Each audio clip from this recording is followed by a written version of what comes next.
Hannah. Hi Andrew, how are you? I'm good. Thank you. How are you doing? Good. So I kind of mapped this out a little differently. I have to ask you, right? So I've talked about this on a podcast for years, right? And I feel like we only have 10 minutes now, but this is like more like an hour over a bar conversation.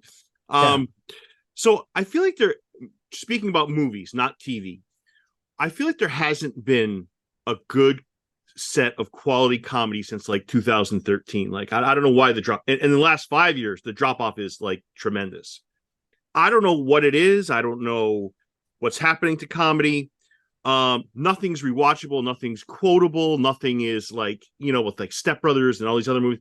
What is Yeah. it, in your opinion, Drew? What happened? Like, what is going on with comedies in the movies? Because I'm going to make my way to TV where it's much, much different. That's a really good question. And I actually haven't spent any time thinking about this. So you're gonna hear me hear me like thinking out loud. Um I actually it's probably the rise of television. And I think it's probably sort of the golden era of TV and that, you know, a couple things that, and again, thinking out loud. One is creative voices have really been pulled to TV. The sort of the role of the showrunner has become so important and so valued. Television understands that to get audiences, you need singular voices, and you need to invest in those singular voices and build Right, series around right. them. So I imagine a big part of it is sort of a migration to of the talent to the TV side of the business.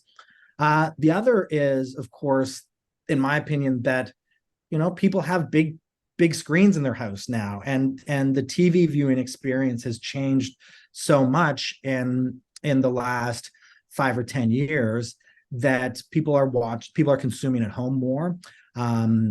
So that's something, and people, and the quality is so good. And of course, the other is that from a studio side, a feature studio side, there's just the investment is in tentpole movies. It's, a studio would rather do $100 million movie than 10 $10 million movies. So what happens there is, when you're investing in $100 million movie, it has to be a global property, a global asset. And the problem with comedy is that comedy tends to be very cultural, and comedy tends not to travel the way an action movie would. Right, So I right. don't know. That's a That's off great the top of my answer. head. That's a So great answer for not being, because I think about it a lot because there's a big drop off, but there is, like I was gonna say, with Schitt's Creek. I mean, people don't stop talking about it. It's a phenomenal series. Like, I don't believe that comedy's gone. It's clearly there, but like you said in your answer, it's just maybe it's the talent has now traveled to the television side of things. yeah, I think there's something to that. I'm just, but you look at those, Apatow's doing TV now. Like it's just, you kind of look at those big names. Right. Will Ferrell's doing TV. So it's like that. I think there's something to that. Yeah. Maybe it's a business decision, but it might also be a creative decision. You can do a series. You can produce, 10, 13, 20 episodes of television in a year, or you can produce one 90-minute movie. Like there's that might be another reason. Right. No, no, that's a great answer. Andrew, it got me thinking about you're Canadian born, correct?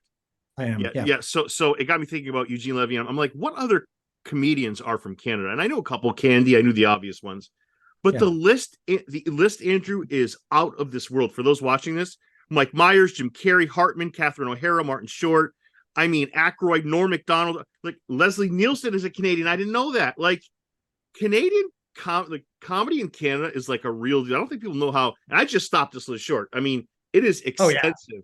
I mean, we're Seth talking about, Rogen, Ryan Reynolds, there we like go. Yeah, it's like I almost think that Canadians are underappreciated as far as the comedy side of things. Like it's like a really important part of comedy over the years. It's got a rich history in comedy.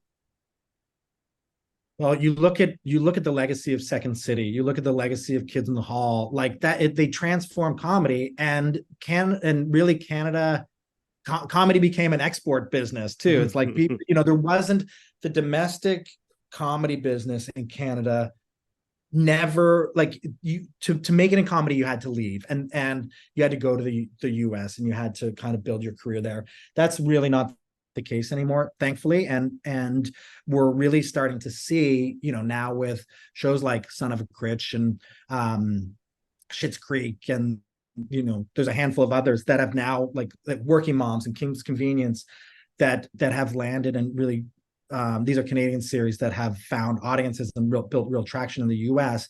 It doesn't have to be that the shows and the talent needs to be in the US to have a career in comedy, which is great. And I'm I very agree.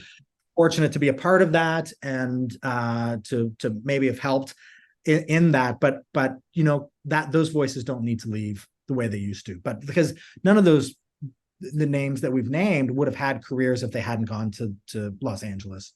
Yeah, no, I agree. Trailer Park Boys is another Canadian show that's a very Yeah. good, funny show. So let's get into your show. You know, Son of a Critch. It's a great show. I got to tell you, I do when I think of Malcolm McDowell, like talk about iconic, right? If I said iconic, I mean he comes to mind. I still haven't got over Clockwork Orange yet, and I think I saw it years ago. Yeah. But what an anchor, what a show. People compare this. I mean, and this is very loose. They're comparing it. They're not saying it's the same thing. For people having like you always say, what's it like? Well, it's like this show. People call it a Canadian Wonder Years. Do you agree with that? And anything you wanted to say about Malcolm McDowell?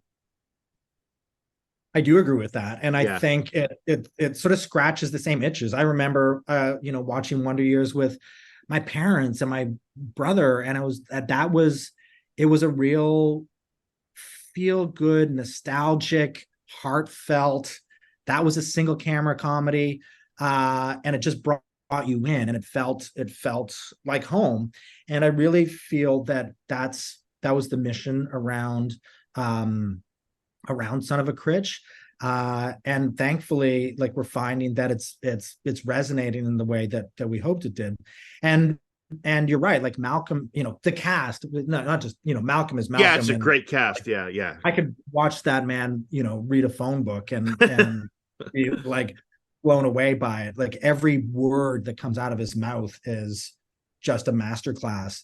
Um, and so having him, you're absolutely right. He's a legend, but and he brings so much to it. But that the chemistry of the whole cast, how it's come together, and the dynamics that we see on screen, that's the heart of the show. That Right. family um and you know him and young Mark, played by Benjamin Evan Ainsworth, like that Mhm. dynamic.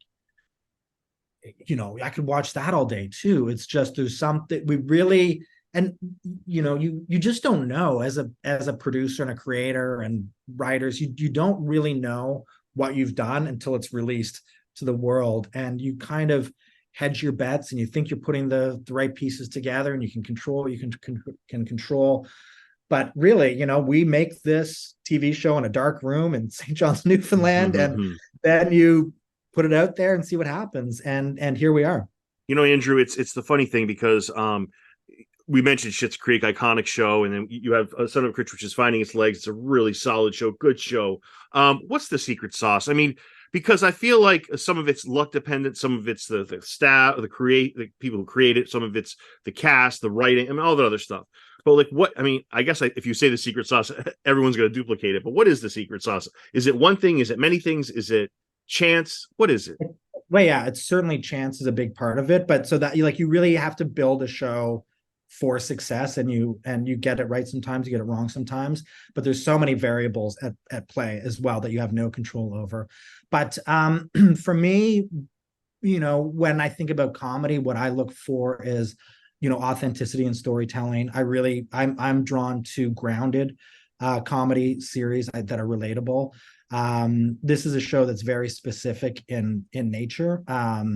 It takes place in a very specific place at a very specific time, but somehow we're able to pull universal themes out of it. I think that's something that I think a lot about when I look at pitches that land on my desk. The other thing is, I just think there's responsibility in storytelling and there's Mm, responsibility in comedy.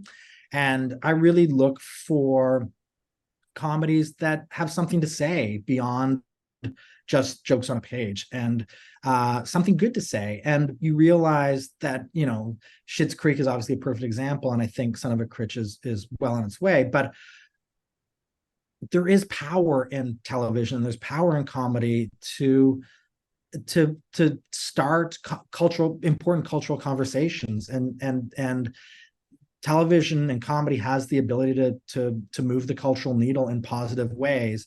And that's something I think people want, and people want to kind of enter into conversations in accessible ways, and comedy is a real gift to do that. And I don't know, to me that's important, that you're actually saying something beyond just there's a bigger message to it. Yeah, thank you, Andrew. Well, last quick question. Give me a rewatchable movie you'll watch if you have a couple minutes. And any movie ever. Well, what's a rewatchable movie for you? It's Vacation, the original Vacation. Excellent, excellent. It's like that is my go-to. I love that movie so much. It's a perfect comedy for me. Son of a Critch is on CW. Great show. Thank you for this time. I really appreciate it, Andrew. Thanks, Derek. Nice Take to talk care. to you. Yeah, bye-bye.